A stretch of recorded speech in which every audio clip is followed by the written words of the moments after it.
Okay. Great. Yeah. So actually, my current research centers around kind of direction called near data computing. So its motivation is mainly kind of twofold.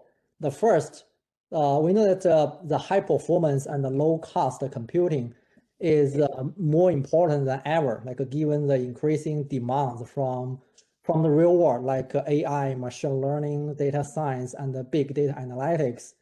However, the underlying Moore's law, or we call it like a CMOS technology scaling, is apparently approaching its either like a physics or economics limit.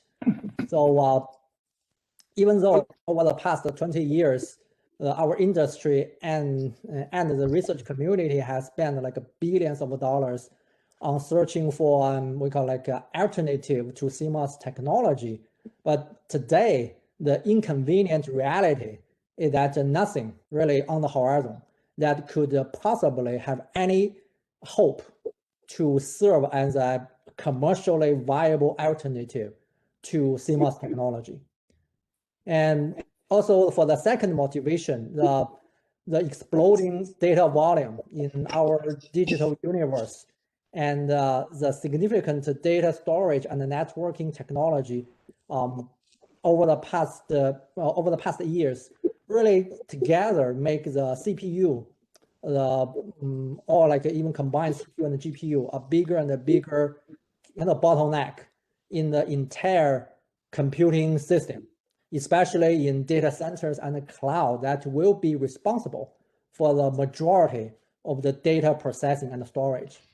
So therefore, really kind of our only option, really kind of very intuitively, like our only option moving forward is to learn how we could better or more effectively utilize today's CMOS technology, CMOS systems, and rethink how the computing should be implemented.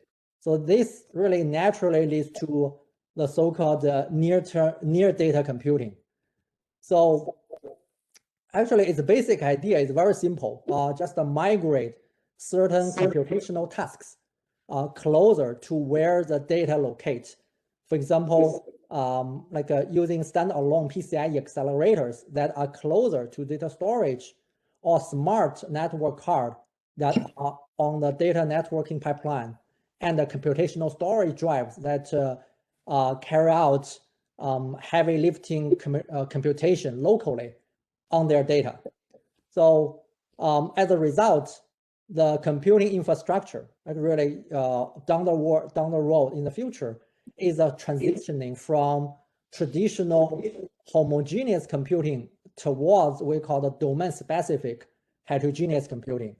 And so actually, in spite of this very simple idea, how to practically materialize this simple idea in the real world and without falling into any kind of a fantasy trap, it's still a completely open question. So the whole industry is chasing after try to find out what is the best way to do that. So we have to cohesively consider layers across a hardware architecture, software stack, and the entire ecosystem, like in the real world. So really underlying this paradigm, my current research focus on the integration between the CPU and the computational storage devices and investigate how we could re-architect the database and the data analytics systems to best embrace such kind of underlying heterogeneous computing platform with near data computing capability. Yeah, so that's all I want to share about my ongoing research.